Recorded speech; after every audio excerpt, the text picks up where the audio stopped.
Hello students, good morning. तो आज राज्य सरकार है भाग 4, राज्य सरकार भाग 4 में जो राज्य की कार्यपालिका है उसका अध्ययन कर रहे हैं। राज्य की कार्यपालिका, राज्य कार्यपालिका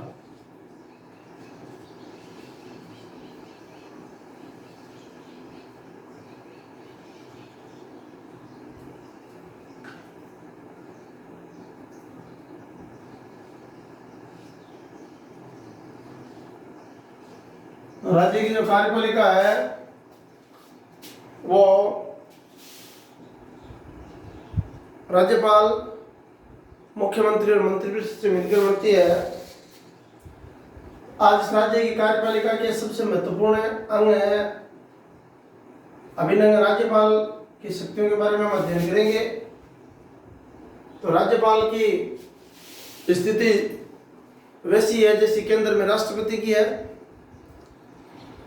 कुछ क्षेत्रों को छोड़कर राज्यपाल को राष्ट्रपति के समान शक्तियां प्राप्त है। कुछ क्षेत्रों को छोड़ा जाए तो जैसे वैदेशिक, कूटनीतिक, सैनिक एवं आपातकालीन शक्तियों को छोड़कर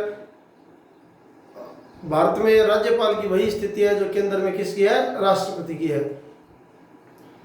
तो दोनों जो राष्ट्रपति और राज्यपाल है उन दोनों की शक्तियों में बहुत ही कुछ क्या है, अंतर है। दुर्गादास बसु के शब्दों में क्या कहा गया है कि थोड़े में राज्यपाल की शक्तियां राष्ट्रपति की ही समान है। सिर्फ किन क्षेत्रों को छोड़कर, कूटनीतिक, सैनिक एवं संकटकालीन शक्तियों को छोड़कर उसकी शक्तियां हैं वो राष्ट्रपति के समान ही है। अब उसकी शक्तियों को हम निम्नलिखित बिंदुओं के अंतर्गत अध्ययन करते हैं। सबसे पहले उसकी कौन सी शक्ति, विधायी शक्ति। विधायी शक्ति कौन सी शक्ति, विधायी शक्ति। तो राज्यपाल की विधायी शक्ति है वो प्रमुख रूप से 4 शीर्षकों के अंतर्गत बांटेंगे। इसका पहला बिंदु है विधायी क्षेत्रों का प्रशासन। विधायी क्षेत्रों का प्रशासन देखेंगे। आप जो भी बुक पढ़ते हैं या जो भी आप पासबुक पढ़ते हैं, जिस भी कक्षा में पढ़ते हैं, उससे कोई फर्क नहीं पड़ता। हर प्रश्न को पॉइंटों में बांट कर लिखने का अलग ही आनंद है, उसका महत्व भी अलग है। स्पीड भी ज़्यादा बनती है और मार्क्स भी ज़्यादा आते हैं, क्योंकि परीक्षा के पैराग्राफ में लिखी गई बात के बजाय पॉइंटों में, बिंदु में लिखी गई बात पर ज़्यादा ध्यान देता है। तो यहाँ पर है विधायी शक्ति में विधायी क्षेत्रों का प्रशासन। इसमें हमें क्या लिखना, सेम राष्ट्रपति वाली बात है। वह विधानसभा का क्या करता है, अधिवेशन बुलाता है। अधिवेशन बुलाने के साथ साथ अधिवेशन बुलाता है और उसे क्या भी करता है, स्थगित करता है, स्थगित करता है। पहला ही विधायी कार्य उसका क्या है कि वह विधानसभा का अधिवेशन बुलाएगा और उसे क्या भी कर देगा, स्थगित भी कर देगा। इसके साथ साथ व्यवस्थापिका का जो निम्न सदन है, राज्य की व्यवस्थापिका का जैसे विधानसभा, उसको वो 5 वर्ष पहले यानी समय से पूर्व क्या भी कर सकता है, भंग भी कर सकता है। आम चुनाव के बाद विधानसभा की पहली बैठक को वो क्या करता है, संबोधित करता है। जब भी आम चुनाव होते हैं, आम चुनाव यानी 5 वर्ष बाद। राजनीति विज्ञान में 3 का बड़ा संयोग है। चुनाव 3 प्रकार के हैं। निश्चित समय बाद में होने वाले चुनाव क्या कहलाते हैं, आम चुनाव। निश्चित समय का मतलब है जैसे 5 वर्ष। और कोई एक सीट किसी कारण से अगर रिक्त हो जाती है, उस वक्त जो चुनाव होता है उसको हम क्या बोलते हैं, उपचुनाव। रिक्त हो जाती है, त्यागपत्र देने से हो जाती है, सदस्य की मृत्यु पर हो जाती है, तो उसको बोलते हैं उपचुनाव। और समय से पहले अगर विधानसभा भंग हो गई या लोकसभा भंग हो गई तो 5 वर्ष पहले जो चुनाव रहे हैं उनको बोलते हैं मध्यावधि चुनाव। तो आम चुनाव यानी नियत समय बाद होने वाले चुनाव। आम चुनाव के पश्चात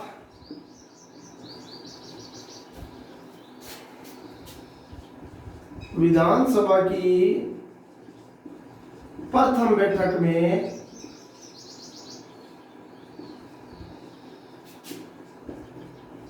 राज्यपाल अपना अभिभाषण प्रस्तुत करता है, अभिभाषण देता है सदस्यों को। अब यहां पर राज्य विधानसभा द्वारा पारित विधेयक राज्यपाल की स्वीकृति के पश्चात ही क्या बनता है, कानून। तो यहाँ अगला बिंदु आ गया, कोई भी विधेयक राज्यपाल की स्वीकृति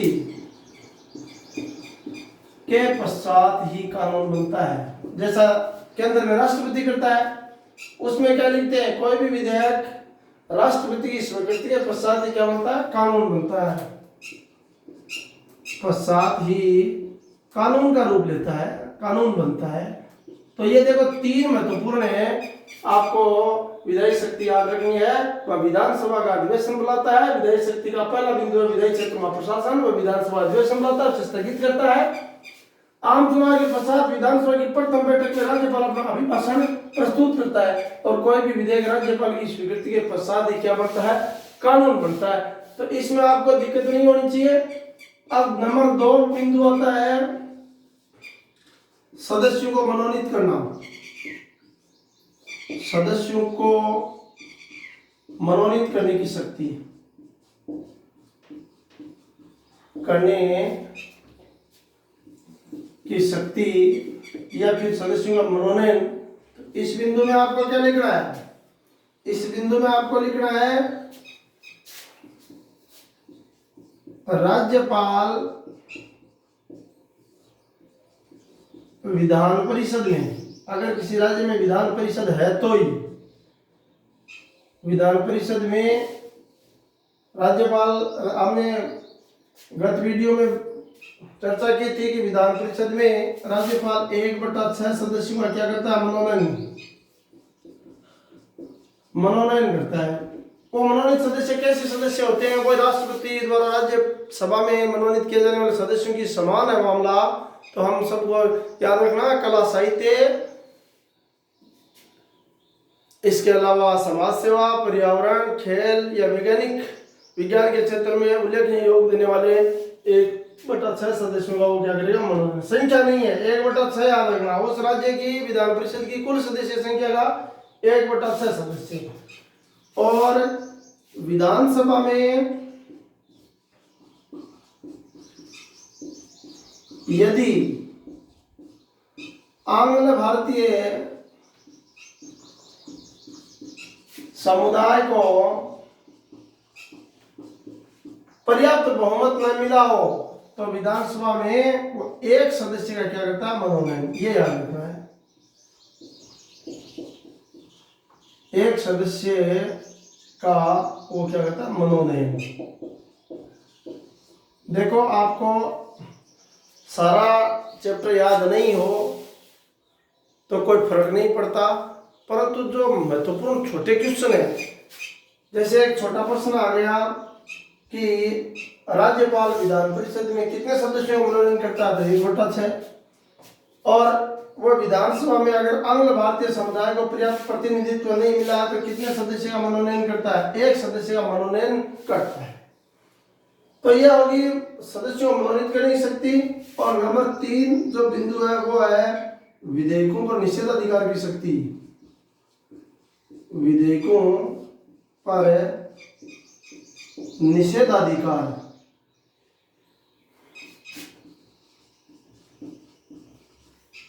एकदम आसान सी बात है। निषेधाधिकार का अगर हम अर्थ निकालते हैं तो इसका शाब्दिक अर्थ निकल कर आएगा, मैं मना करता हूं। कौन मना करता है, राज्यपाल। विधेयकों पर निषेधाधिकार किस शक्ति से प्राप्त है, तो यहां पर है विधानसभा द्वारा पारित, विधानसभा द्वारा पारित विधेयकों को राज्यपाल पुनर्विचार के लिए लौटा सकता है। पुनर्विचार के लिए क्या कर सकता है? लौटा सकता है भाई। अब इसमें आगे की बात यह वो राष्ट्रपति वाली सेम है कि अगर विधानसभा उसे पुनः उसी रूप में पारित कर देती है तो राज्यपाल को अपनी स्वीकृति देनी ही पड़ती है। साथ ही साथ इसमें एक बात और है कि कुछ विधेयकों को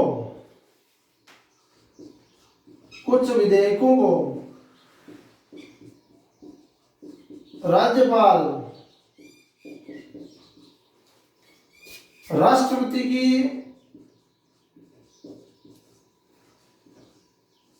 अनुमति के लिए भी भेज सकता है।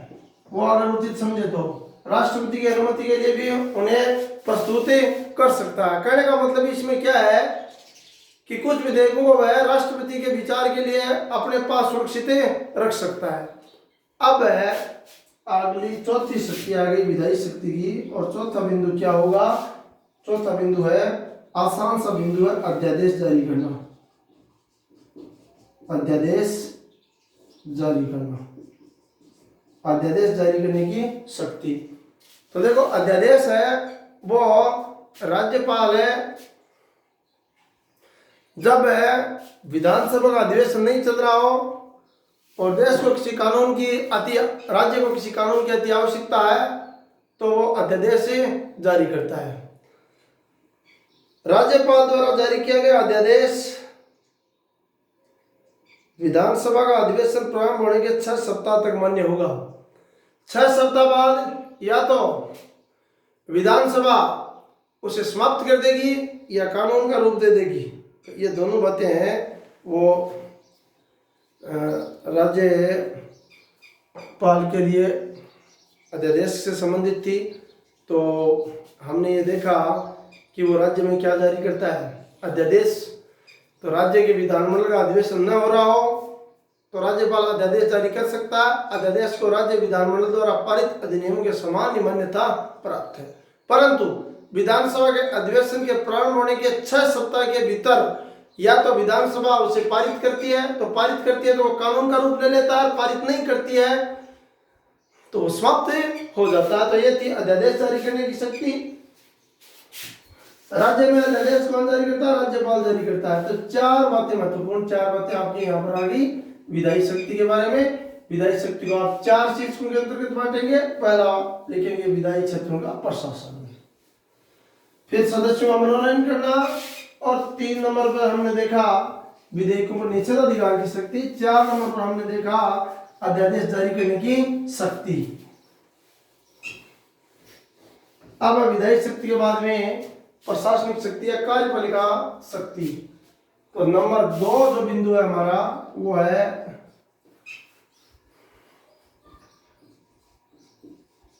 कार्यपालिका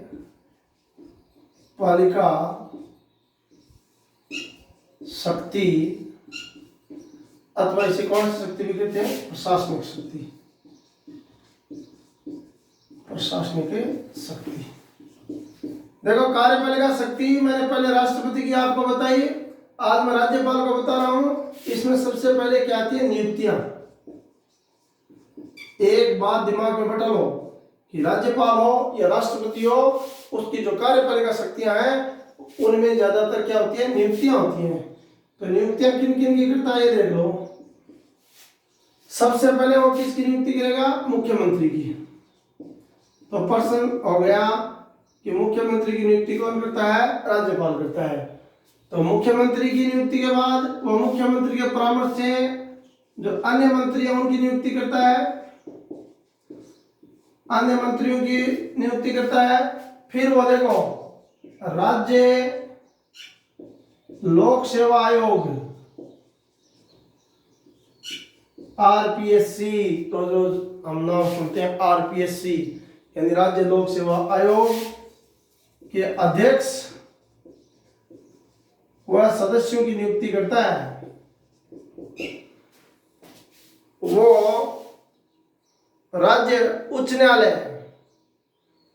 कि न्यायाधीशों की जो नियुक्ति राष्ट्रपति द्वारा की जाती है, तो संबंधित राज्य के राज्यपाल से राष्ट्रपति क्या करता है, परामर्श करता है।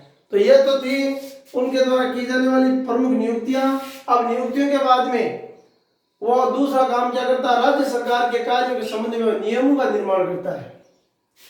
राज्य सरकार, जो राज्य सरकार है, राज्य सरकार के जो कार्य हैं, कार्यों के संबंध में राज्यपाल, जो राज्यपाल है वह नियमों का निर्माण करता है। समझना होगा, मंत्रियों के बीच कार्य का वो विभाजन करता है। उसे मुख्य मंत्री से शासन से संबंधित सभी विषयों पर सूचना प्राप्त करने का भी अधिकार है। वो राज्य के मुख्यमंत्री से शासन से संबंधित सभी जो विषय है उन पर सूचना प्राप्त करने का क्या अधिकार है। और मंत्रिपरिषद के सदस्यों को पद एवं गोपनीयता की क्या दिलाता है, शपथ दिलाता है। तो यहाँ पद और गोपनीयता दोनों नाम याद रख रहे हैं। पद एवं गोपनीयता की शपथ नाम में आप सुन रहे हो कि कोई भी मंत्री जब मंत्री बनता है तो उसे नियुक्त करता है राज्यपाल, परंतु वो शपथ लेता है किस चीज की, पद एवं गोपनीयता की शपथ लेता है। पद एवं गोपनीयता की शपथ कौन दिलाता है, राज्यपाल दिलाता है। पद एवं गोपनीयता की शपथ दिलाना कार्यपालिका शक्ति है राज्यपाल की। अब दूसरी बात आगे की है, शपथ दिलाने के बाद उसके त्याग पत्र को भी स्वीकार करता है। जैसे कोई भी एमएलए मतलब विधायकों के त्याग पत्र को वो क्या करेगा, स्वीकार करेगा।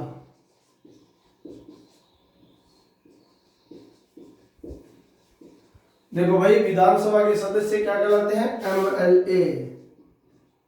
एमएलए की फुल फॉर्म क्या है, मेंबर ऑफ लेजिस्लेटिव एसोसिएशन। तो राज्य विधानसभा के सदस्य एमएलए या क्या कहलाते हैं, विधायक, या फिर हम उन्हें क्या भी कह सकते हैं, विधानसभा सदस्य। एक ही बात है सभी की, विधानसभा सदस्य। तो विधानसभा सदस्यों की नियुक्ति तो करता ही है, साथ ही साथ अगर कोई विधायक या कोई एमएलए अपना त्याग पत्र देना चाहिए, अपने पद को छोड़ना चाहता हो, तो वो किसको त्याग पत्र देगा, राज्यपाल को त्याग पत्र देगा। तो ये थी पालको क्या, राज्यपाल की कार्यपालिका शक्तियां। कार्यपालिका शक्तियों का महत्वपूर्ण बिंदु क्या है, नियुक्तियां। तो राज्यपाल सबसे पहले किसकी नियुक्ति करेगा, मुख्यमंत्री की, और मुख्यमंत्री के परामर्श से अन्य मंत्री की नियुक्ति करता है। फिर वो राज्य लोक सेवा आयोग के अध्यक्ष एवं सदस्यों की नियुक्ति करता है। साथ ही साथ उच्च न्यायालय के न्यायाधीशों की नियुक्ति राष्ट्रपति द्वारा की जाती है। तो उस राज्य के राज्यपाल से राष्ट्रपति परामर्श करता है। तो नियुक्तियां कंप्लीट हुई। फिर राज्य सरकार के कार्यों के संबंध में राज्यपाल क्या करता है, नियमों का निर्माण करता है। मंत्रियों के बीच कार्य का विभाजन करता है। उसे मुख्यमंत्री से शासन से संबंधित सभी विषयों पर सूचना प्राप्त करने का क्या अधिकार है। मंत्रिपरिषद के सदस्यों को पद एवं गोपनीयता की क्या दिलाता है, शपथ दिलाता है, और उनके त्याग पत्र को स्वीकार करता है। तो इस प्रकार राज्यपाल की ये कार्यपालिका शक्ति पूरी हुई। अब देखो, कार्यपालिका शक्ति के बाद में हमारी जो महत्वपूर्ण शक्ति आती है वो है वित्तीय शक्ति। कौन सी शक्ति आएगी 3 नंबर पर, वित्तीय शक्ति। तो साधारण सी बात है, वित्तीय शक्ति राष्ट्रपति जैसी है। वित्तीय शक्ति में आपको क्या लिखना है कि राज्यपाल की स्वीकृति के बिना, राज्यपाल की स्वीकृति के पश्चात ही कोई वित्त विधेयक विधानसभा में प्रस्तुत किया जा सकता है, पहली बात। सेकंड बात इसमें आ गई, राज्यपाल है वो प्रतिवर्ष आय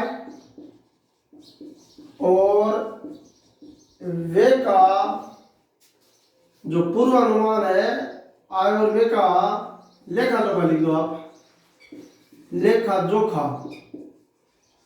कोष्टक में क्या नाम दे देंगे इसको, बजट। बजट है वो पारित करवाता है, पारित करता नहीं है। पारित करने का कार्य तो राज्य की विधानसभा यानी मंत्रिपरिषद यानी वित्त मंत्री का कार्य है, परंतु प्रतिवर्ष आय और व्यय का जो लेखा जोखा है वो बजट है वो पारित करवाता है।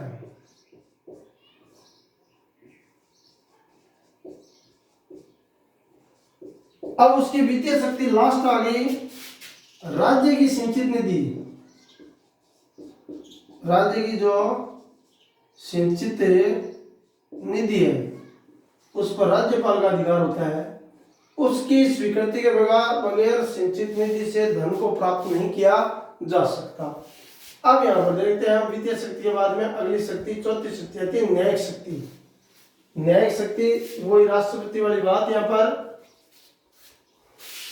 तो ये हो गई 4 नंबर पर है न्यायिक शक्ति।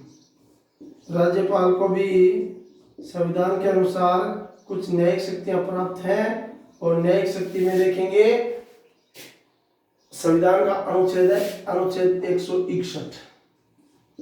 अनुच्छेद 161 के अनुसार राज्य उच्च न्यायालय द्वारा जिन भी लोगों को यानी सजा दी जाती है तो सजा प्राप्त व्यक्तियों की सजा को समाप्त कर सकता है, कम कर सकता है या परिवर्तित कर सकता है। यह उसकी कैसी शक्ति है, न्यायिक शक्ति है। और न्यायिक शक्ति में हम ये भी बात लिख सकते हैं कि उच्च न्यायालय के न्यायाधीशों की नियुक्ति के संबंध में देश का राष्ट्रपति है वह उससे परामर्श करता है। तो न्यायिक शक्ति भी पूरी हुई। अब देखते हैं विविध शक्ति। विविध शक्ति को हम 3 भाग में बांट लेंगे भाई। विविध जो शक्ति है राज्यपाल की, तो विविध शक्तियां जो भी है, राज्य लोक सेवा आयोग का वार्षिक प्रतिवेदन। देखो आरपीएससी की बात भी चर्चा कर रहे थे, उसका फुल पर्याय क्या है, राज्य लोक सेवा आयोग। आयोग महत्वपूर्ण आयोग है, बहुत बड़ी संस्था है जो राज्य में जितने भी सरकारी भर्तियां हैं वो कराती है। राज्य लोक सेवा आयोग का वार्षिक प्रतिवेदन, जो वो प्रतिवेदन एक तरह का लेखा जोखा है, वो जो वार्षिक प्रतिवेदन है वह राज्य की आय व्यय के संबंध में महालेखा परीक्षक का प्रतिवेदन है वो प्राप्त करता है और उसे विधान सभा के समक्ष रखता है। राज्य लोक सेवा आयोग के साथ साथ यहाँ पर है राज्य की आय व्यय के संबंध में महालेखा परीक्षक, राज्य का एक और पदाधिकारी होता है, राज्य का महालेखा परीक्षक।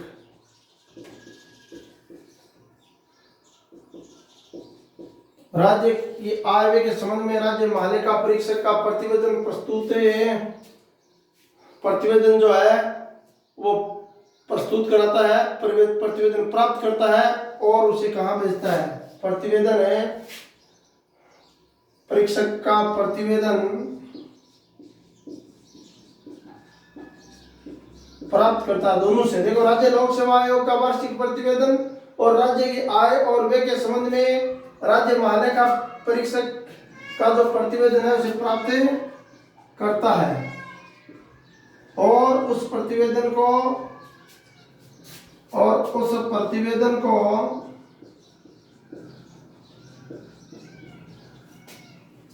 राज्य विधानसभा के समक्ष रखता है, राज्य विधान सभा के समक्ष रखता है। तो यह होगी विविध शक्ति नंबर 1। विविध शक्ति नंबर 1 लगाएंगे, फिर विविध शक्ति नंबर 2 लगाएंगे। विविध शक्ति नंबर 2 बड़ी आसान है, अनुच्छेद 356। संविधान का अनुच्छेद कौन सा, 356। यानी राज्य में राष्ट्रपति शासन। राज्य में राष्ट्रपति शासन संविधान के किस अनुच्छेद के अंतर्गत लगाया जाता है? संविधान के अनुच्छेद 356। संविधान के अनुच्छेद 356 के अनुसार राज्य में राष्ट्रपति जो शासन है वो लगाया जाता है। तो वह किसके प्रतिवेदन पर लगाया जाता है? समझने की बात यहाँ पर यह है कि अगर राज्य का शासन संविधान के उपबंधु के अनुरूप नहीं चलाया जा रहा हो तो संबंधित राज्य का राज्यपाल है वो राष्ट्रपति को इसकी रिपोर्ट प्रस्तुत करेगा कि राज्य का शासन है वो संविधान के उपबंधों के अनुसार नहीं चलाया जा रहा है, तो उस राज्य में क्या लगा दिया जाता है? राष्ट्रपति शासन। तो राष्ट्रपति शासन लगाने में भी राज्यपाल की महत्वपूर्ण भूमिका है। अब विविध शक्ति नंबर 3 वह क्या है? यानी राज्यपाल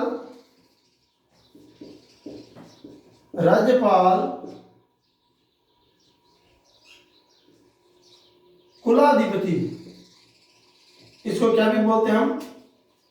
कुलाधिपति, चांसलर। कुलाधिपति को अंग्रेजी में क्या बोलते हैं? चांसलर। कुलाधिपति होने के नाते केंद्रीय विश्वविद्यालयों को छोड़कर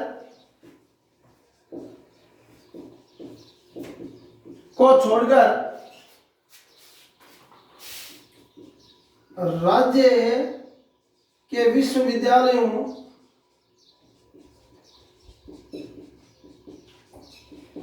के कुलपति, विश्वविद्यालय का जो सबसे बड़ा प्रशासनिक अधिकारी होता है उसे क्या बोलते हैं भाई?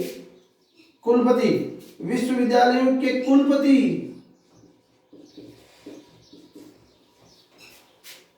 को अंग्रेजी में बोलते हैं वीसी, वाइस चांसलर।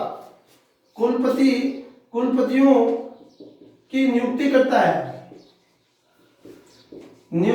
है और साथ ही साथ वो उसे पद से हटा भी सकता। देखेंगे विविध शक्ति बड़ी आसान थी। विविध शक्ति नंबर फर्स्ट में हमने देखा कि वह राज्य लोक सेवा आयोग का वार्षिक प्रतिवेदन एवं राज्य की आय और व्यय का लेखा जोखा के लिए राज्य महालेखा परीक्षक का प्रतिवेदन प्राप्त करता है और उस प्रतिवेदन को राज्य विधानसभा के सामने रखता है।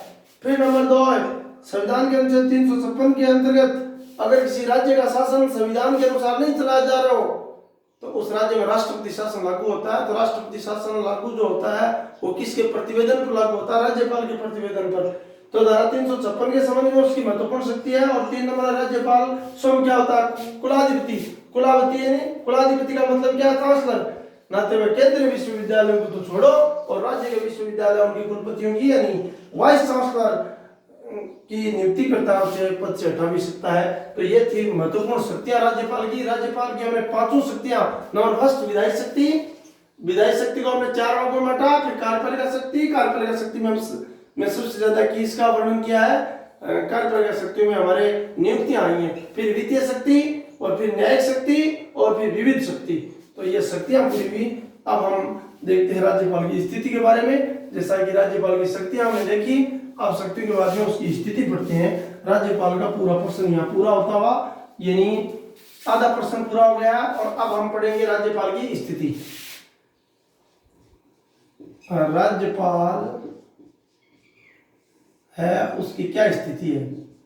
वैसे संस्थात्मक शासन प्रणाली होने के कारण राज्यपाल संवैधानिक प्रमुख ही है, परंतु संवैधानिक प्रमुख के साथ साथ उसे कुछ महत्वपूर्ण शक्तियां भी प्राप्त हैं। तो राज्यपाल की स्थिति अनुच्छेद 163 संविधान का अनुच्छेद कौन सा आएगा यहाँ पर? 163(1) संविधान के अनुच्छेद 163 का भाग 1 के अनुसार जिन बातों के संबंध में संविधान द्वारा राज्यपाल से क्या की जाती है? अपेक्षा। संविधान ने राज्यपाल से अपेक्षा नहीं आशा, अपेक्षा शब्द का अर्थ क्या होता है? आशा।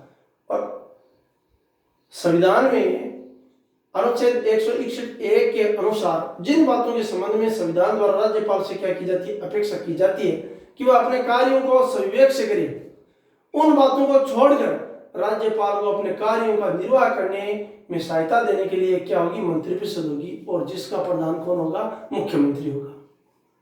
महत्वपूर्ण बात यह है इस संविधान का अनुच्छेद 163(1) है जिसमें संविधान ने उससे अपेक्षा की है कि वह अपने कार्यों को किससे पूरा करे? अपने सभी विवेक यानी अपनी बुद्धि से पूरा करे।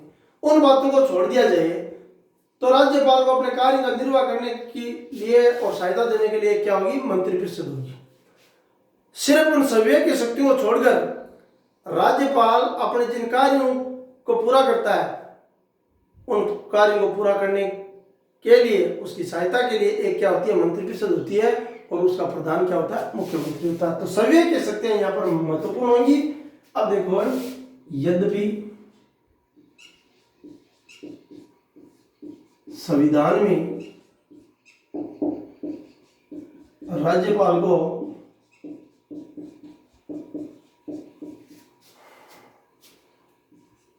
सर्वविवेकीय शक्तियां प्रदान नहीं की हैं, शक्तियां प्रदान नहीं की हैं। संविधान में ऐसा कहीं नहीं लिखा हुआ है कि राज्यपाल की ये क्या होंगी, सभी की शक्तियां। और संस्थात्मक शासन की परंपरा के अनुसार उसे आशा की जाती है कि वह संवैधानिक प्रधान के रूप में क्या करेगा, कार्य करेगा। फिर भी कुछ ऐसे अवसर आ जाते हैं, फिर भी कुछ ऐसे क्या उत्पन्न हो जाते हैं, अवसर आ जाते हैं जब वह अपने स्वविवेक का प्रयोग करता है।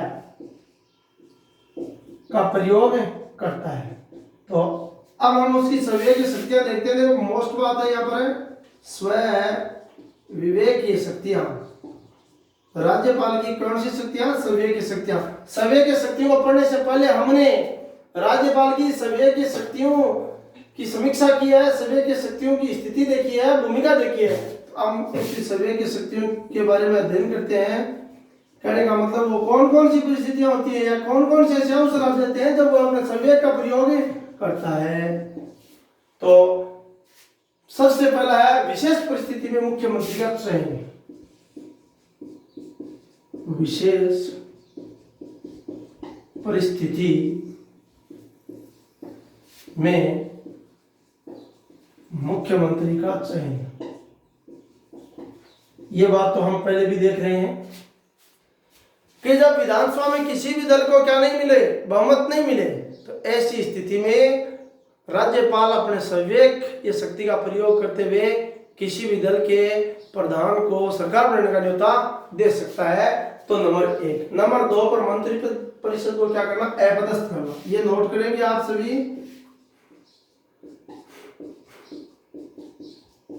2 नंबर का प्रश्न चल रहा है। शॉर्ट प्रश्न ये पूछा जा सकता है कि राज्यपाल की संवेग की शक्ति का उल्लेख करो, तो मंत्रिपरिषद को क्या कर सकता है, अपदस्थ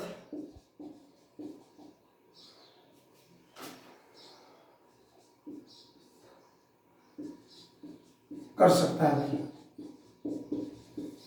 मंत्रिपरिषद को अपदस्थ करने की शक्ति विकसित है राज्यपाल को। फिर नंबर 3 देखो, है तो वैसे विधायी शक्ति, विधानसभा का अधिवेशन बुलाना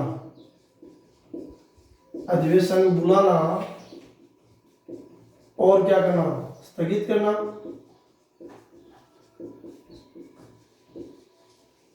सबसे पहले हमने देखा था विधायी शक्ति में कि विधानसभा क्या करता है, अधिवेशन बुलाता है और उसे क्या भी कर देता है, स्थगित भी कर देता है। नंबर 4 पर विधानसभा का विघटन करना,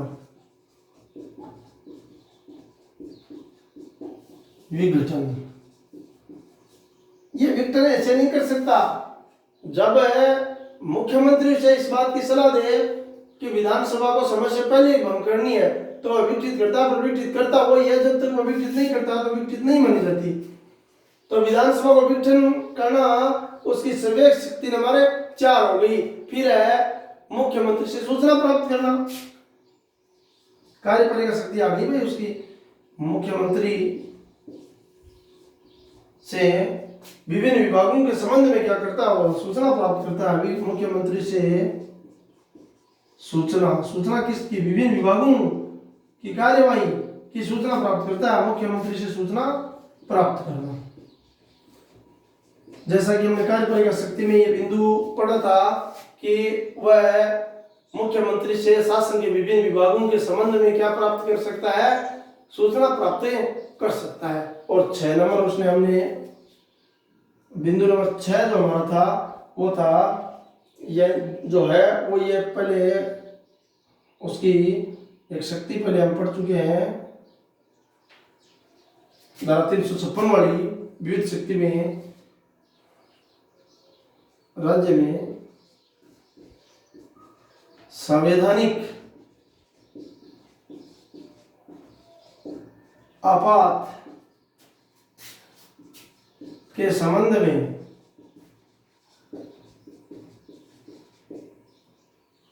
रिपोर्ट प्रस्तुत करता है। किसके पास करेगा वो प्रस्तुत रिपोर्ट? राष्ट्रपति के पास प्रस्तुत करेगा। तो राज्य में संवैधानिक आपात संविधान के अनुच्छेद 356 के अंतर्गत लगाया जाता है। तो इस आधार पर वो राष्ट्रपति को रिपोर्ट प्रस्तुत करेगा। और अब हमारी 7वीं विधानमंडल द्वारा पारित या विधानसभा मांगो विधानसभा द्वारा पारित किसी भी विधेयक को पुनर्विचार के लिए लौटा सकता है। ये देखो परिस्थितिजन्य जो सभी की शक्तियां हैं 7 बिंदु के रूप में पढ़ी हैं, नोट करना है। परीक्षा में आने की दृष्टि से महत्वपूर्ण प्रश्न है। वैसे बड़ा प्रश्न क्या चल रहा है? राज्यपाल की शक्ति और स्थिति। प्रश्न इस प्रकार आ सकता है 7 नंबर का कि राज्यपाल की शक्तियों का आलोचनात्मक परीक्षण करो। तो आलोचनात्मक परीक्षण हो रहा है भाई। पहले तो उसकी राज्यपाल की शक्तियां हमने देख ली, फिर उसकी स्थिति देख रहे हैं कि वो राज्य की कार्यपालिका का संवैधानिक प्रधान है, वास्तविक प्रधान तो मुख्यमंत्री और मंत्रिपरिषद है। फिर भी उसको कुछ क्षेत्रों में क्या है, कुछ अवसर ऐसे आ जाते हैं जब वो अपनी सभ्य की शक्ति का प्रयोग करता है। वो अवसर कौन कौन से? ये 7 अवसर हमने देख लिए हैं। अब देखो उसकी स्थिति के बारे में थोड़ा देखें। इन बातों से स्पष्ट होता है कि राज्यपाल को राज्य की कार्यपालिका का वास्तविक प्रधान नहीं कहा जा सकता। इन सभी बातों को पढ़ने से हम इस निष्कर्ष पर पहुंचते हैं कि राज्यपाल को राज्य की कार्यपालिका का वास्तविक प्रधान नहीं कहा जा सकता, लेकिन वह नामात्र का प्रधान नहीं है। वह एक ऐसा पदाधिकारी है जो राज्य के शासन में महत्वपूर्ण भूमिका निभा सकता है। तो धन्यवाद। आज का हमारा टॉपिक इतना ही होगा। अगला टॉपिक जो है वो हम मंत्रिपरिषद मुख्यमंत्री के बारे में पढ़ेंगे। आज वाले टॉपिक को आप बेहतर तरीके से तैयार करें। देखो आप किसी भी प्रकार के कंफ्यूजन में आते हैं तो आप मुझे कमेंट कर सकते हैं। कमेंट के माध्यम से मैं आपके प्रश्नों का जवाब अगले वीडियो में दूंगा।